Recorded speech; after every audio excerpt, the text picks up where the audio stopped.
건강검진 결과 당뇨 전 단계나 당뇨병이라는 말에 놀라거나 그 원인에 대해 궁금해하는 사람들이 늘고 있습니다.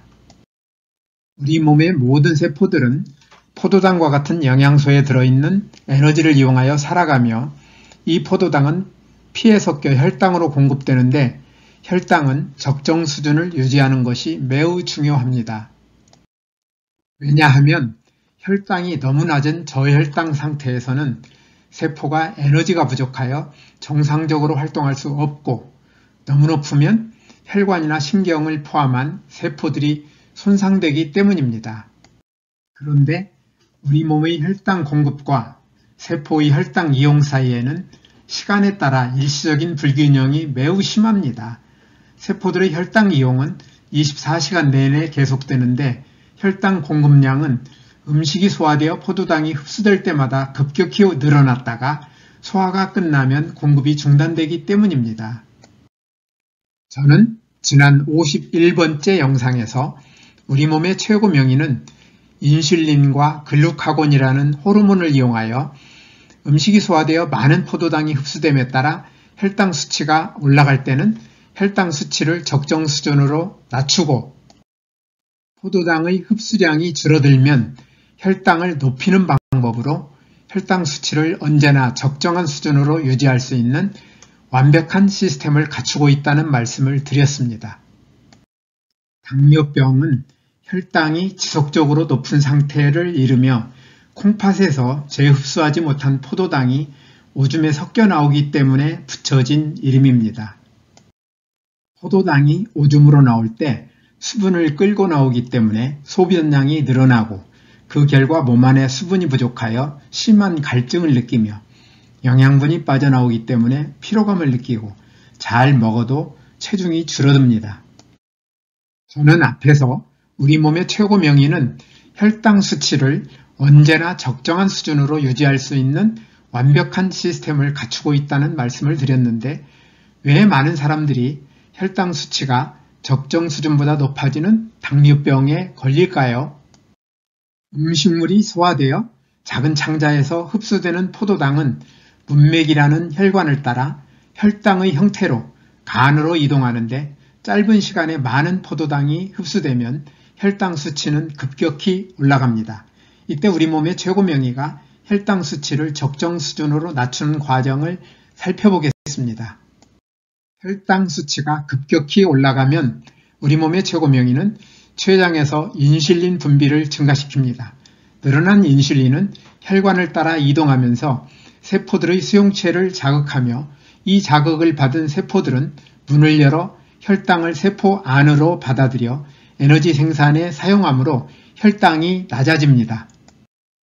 또한 늘어난 인슐린은 간에 신호를 보내며 간에서는 혈당 속의 포도당의 일부를 글리코겐으로 바꾸어 혈당을 낮춥니다. 이처럼 우리 몸은 혈당 수치가 급격히 올라가면 인슐린 호르몬 분비량을 증가시켜 혈당 수치를 적정 수준으로 낮추는 혈당 조절 장치를 가지고 있는데 이 장치가 제대로 작동하지 않는 질병이 당뇨병이며 당뇨병은 두 가지 형태로 나타납니다. 당뇨병의 첫째 형태는 인슐린이 전혀 생산되지 않거나 매우 적은 양만 생산되는 경우로 1형 당뇨병이라 부르며 주로 어린이나 청소년들에게 많이 생기기 때문에 소아당뇨병이라 부르기도 합니다. 대부분의 세포들은 인슐린이 세포 표면의 인슐린 수용체에 신호를 보낼 때 세포가 문을 열어 혈당을 세포 안으로 받아들여 에너지 생산에 사용하기 때문에 1형 당뇨병에 걸려 인슐린의 도움을 받지 못하면 혈당을 에너지원으로 사용할 수 없으므로 세포들이 제 기능을 할 수 없습니다. 따라서 1형 당뇨병에 걸리면 인슐린이 정상적으로 생산될 때까지는 인슐린 주사를 통하여 인슐린을 공급해 주지 않으면 세포들이 정상적인 활동을 할 수 없습니다. 1형 당뇨병의 원인은 면역세포가 인슐린을 생산하는 췌장의 베타세포를 공격하여 죽이는 자가면역 질환으로 알려져 있는데 현대의학은 자가면역 질환의 원인에 대해서는 모른다는 입장을 보이고 있으며 마땅한 예방법이나 치료 방법도 제시하지 못하고 있습니다. 당뇨병의 둘째 형태는 인슐린이 세포들의 수용체에 신호를 보낼 때 세포들이 반응하지 않아 혈당이 세포 안으로 들어가지 못하는 경우로 2형 당뇨병이라 부르며 수용체의 이러한 성질을 인슐린 저항성이라 부릅니다. 2형 당뇨병은 당뇨병의 대부분인 90 내지 95%를 차지하는데 췌장에서 인슐린은 정상적으로 분비되는데도 인슐린 저항성 때문에 생기는 경우가 많습니다. 당뇨병에는 이 밖에 원래 당뇨병이 없던 사람이 임신 20주 이후에 당뇨병이 처음 발견되는 임신성 당뇨병이 있는데 이 당뇨병은 임신 중에 발생하는 호르몬 변화 등 생리적 변화와 연관이 있으며 출산 후에는 대부분 정상으로 돌아옵니다. 앞에서 당뇨병의 형태에 대해 말씀드렸는데요.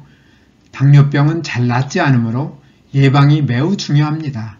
당뇨병의 예방을 위해서는 그 원인을 아는 것이 중요하므로 원인에 대해 알아보겠습니다. 먼저 1형 당뇨병의 원인, 즉 면역세포가 췌장의 베타세포를 공격하여 죽이는 자가면역 질환의 원인에 대해 현대의학은 속 시원한 설명을 하지 못하고 있습니다. 원래 면역세포는 세균이나 바이러스와 같은 병원체와 정상세포가 변질된 암세포만을 공격하도록 설계되어 있는 유전자, 곧 내 몸 안의 최고 명의의 통제에 따르게 되므로 췌장의 베타세포를 포함한 모든 정상세포에 대해서는 공격하지 않습니다.